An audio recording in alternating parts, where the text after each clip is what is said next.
शेर अली का कहना था कि बलूचिस्तान की तरफ ट्यूबवेल की मद में 146 अरब रुपया बनता है। फाटा जो फेडरल हैं जी 146 अरब रुपया ट्यूबवेल और दूसरे मदों में बनता है। इसी तरह फाटा उससे भी कोई 42 अरब रुपया लेना है। तो ये देखें हमारे कुछ मुश्किलात आ रही हैं इन एरियाज़ के साथ। इशू है फिर बलूचिस्तान में हमारे लिए इशू बनते हैं। तो ये सर्कुलर डेट यही है। लेकिन एक सेकंड मैं ये तो रेगुलर बेसिस पे 5 to 6 बिलियन है। ये रेगुलराइज हैं। इसी तरह केपी का है। आबिद शेर अली का कहना था हमारे दौर में नॉन पेमेंट की वजह से कोई पावर प्लांट बंद नहीं हुआ।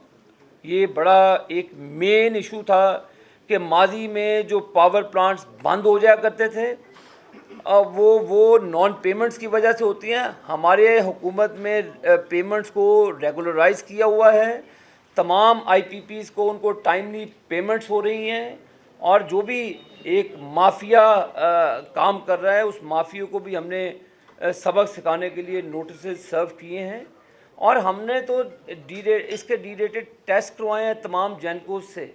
अब ये नेपरा की जिम्मेदारी है कि ये जो आईपीपीज़ हैं इनका भी डी-रेटेड इनका हीट टेस्ट करें कि इनकी एफिशिएंसी लेवल कहाँ पे है। ये कई दहाइयों से नहीं हुआ। तो ये नेपरा रेगुलेटर है, उसको अपनी जिम्मेदारियों का एहसास होना चाहिए।